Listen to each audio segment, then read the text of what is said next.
ഇപ്പോൾ സുഹൃത്തുക്കളെ, നാളാണ് നമ്മളെ എലക്ഷന്. ഈ വരുന്ന 5 കൊല്ലം ആരാണ് ഭരിക്കേണ്ടതെന്നുള്ളത് തീരുമാനിക്കേണ്ട ദിവസം. ഈ 10 കൊല്ലം കേരളം ഭരിച്ചത് LDF സർക്കാരാണ്.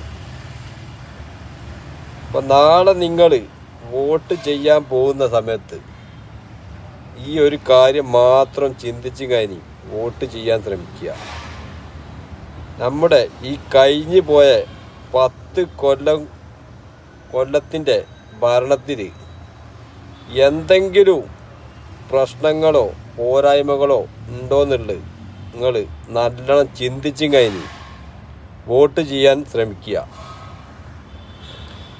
പിന്നെ പറയാനുള്ളത്, എൻ്റെ അഭിപ്രായത്തിൽ എനിക്ക് പറയാനുള്ളത്, ഈ 10 കൊല്ലം ഉണ്ടല്ലോ, കഴിഞ്ഞു പോയ ഈ 10 കൊല്ലം ഈ കേരളം ഒരു പ്രശ്നങ്ങളും ഈ കേരളത്തിലുണ്ടായില്ല. പവർ കട്ടിൻ്റെ കാര്യത്തിലാണെങ്കിൽ അങ്ങനെ പല പല സംഗതികളും ഉണ്ട് ഈ LDF സർക്കാർ കൊണ്ടുവന്ന കാര്യങ്ങൾ. അതുപോലെ തന്നെ നമ്മളെ നാഷണൽ ഹൈവേ NH66 പണികൾ, അതിപ്പോൾ ഞാനൊരു ഡ്രൈവറാണ്. അപ്പോൾ നമുക്ക് ഈ റോഡുകൾ, ഒരുവിധം റോഡുകളൊക്കെ ഗംഭീരമാക്കി തന്നിരിക്കുന്നു LDF സർക്കാർ. പിന്നെ അതുപോലെ തന്നെ ഈ വയനാട്ടിലേക്കുള്ള ഒരു മെയിൻ പ്രശ്നം എന്ന് വെച്ച് കഴിഞ്ഞാൽ, വയനാട് കോഴിക്കോട് ഭാഗത്തുനിന്ന് വയനാട്ടിലേക്ക് പോകണമെങ്കിൽ താമരശ്ശേരി ചുരം കയറിയിട്ടേ നമുക്ക് വയനാട്ടിലേക്ക് എത്താൻ കഴിയുള്ളൂ. അത് അധിക സമയങ്ങളിലും ബ്ലോക്ക് അനുഭവപ്പെടുന്നൊരു റോഡാണ് താമരശ്ശേരി ചുരം റോഡ്. ഇപ്പോൾ അതിന് ബദലായിട്ട് കള്ളാടി തുരങ്കം വഴി മേപ്പാടിയിലേക്ക് റോഡ് ഉണ്ടാക്കാനുള്ള പണികൾ തുടങ്ങിക്കഴിഞ്ഞിരിക്കുന്നു. അപ്പോൾ ആ പണികളും കൂടെ പൂർത്തീകരിച്ച് കഴിഞ്ഞാൽ നമുക്ക് വയനാട്ടിലേക്ക്, മലപ്പുറം, എറണാകുളം ആ ഭാഗത്തുനിന്ന് വരുന്നവർക്കൊക്കെ ഈ തുരങ്കം വഴി, കള്ളാടി തുരങ്കം വഴി മേപ്പാടിയിലേക്ക് കയറാം. അപ്പോൾ ഈ ഗതാഗത കുരുക്കുകൾ ഉണ്ടാവാനുള്ള സാധ്യത കുറവാണ്. അപ്പം അതും ഈ LDF സർക്കാരിൻ്റെ ഭരണത്തിൽ തുടക്കം കുറിച്ചിരിക്കുന്നു. അപ്പോൾ ഇനി അതിൻ്റെ പണി പൂർത്തിയാക്കണമെങ്കിൽ ഇനി അടുത്ത സർക്കാർ വന്നു കഴിഞ്ഞാൽ എന്താകുന്നുള്ളത് ഒന്നും പറയാൻ പറ്റില്ല. ഈ തുരങ്കത്തിൻ്റെ പണി പ്രതിപക്ഷ നേതാവ് VD സതീശന് മുടക്കുമെന്ന് പറഞ്ഞ ആളാണ്. ഈ തുരങ്കം ഉണ്ടാക്കണ, റോഡ് ഉണ്ടാക്കണത് തടയുമെന്ന് പറഞ്ഞ ആൾക്കാരാണ്. അപ്പോൾ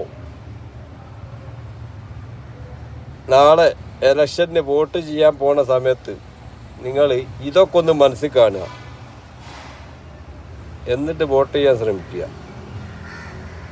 എൻ്റെ അഭിപ്രായത്തിൽ ഈ 10 കൊല്ലം ഉണ്ടല്ലോ നല്ല ഭരണമാണ്. പിന്നെ UDFൻ്റെ ആളുകൾ UDF ജയിച്ചു കഴിഞ്ഞാൽ പല വാഗ്ദാനങ്ങളും കൊണ്ടുവന്നിക്കണ്. ജയിച്ചു കഴിഞ്ഞാൽ KSRTCയിൽ പെണ്ണുങ്ങൾക്ക്, ലേഡീസിന് ഫ്രീ ആണെന്നാണ് ഒരു വാഗ്ദാനം. അതൊരു കാലത്തും നടക്കാൻ പോവില്ല ആ ഒരു വാഗ്ദാനം. അതൊക്കെ പൊള്ള വാഗ്ദാനമാണ്. വോട്ട് കിട്ടാൻ വേണ്ടിയിട്ട് ഉള്ള ഒരു തന്ത്രം. അങ്ങനെ മാത്രം കരുതിയാൽ മതി. പിന്നെ പെൻഷൻ പൈസ 3000 രൂപ ആക്കുന്നുമാണ് പറഞ്ഞത്.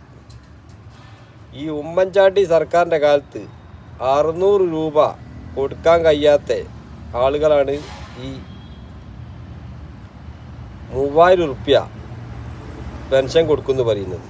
അതൊക്കെ ലേശോ ബുദ്ധി ആലോചിച്ചും കഴിഞ്ഞു. ബുദ്ധി ഉള്ള ആൾക്കാർ അത് ചിന്തിച്ച് മനസ്സിലാക്കിക്കോളൂ. അത് വേറെ കാര്യം. അത് ഞാനിപ്പോൾ ഈ വീഡിയോസ് കൂടെ പറയേണ്ട കാര്യമില്ല. കേരളത്തിലെ ജനങ്ങൾ ബുദ്ധിയുള്ള ആൾക്കാർ തന്നെയാണ്.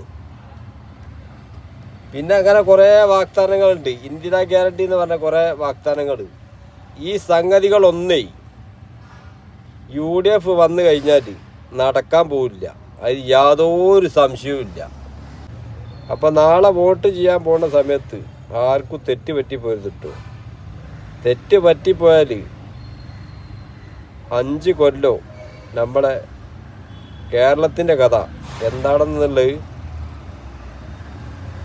നമുക്ക് ഊഹിക്കാവുന്നതേ ഉള്ളൂ. ഓക്കെ.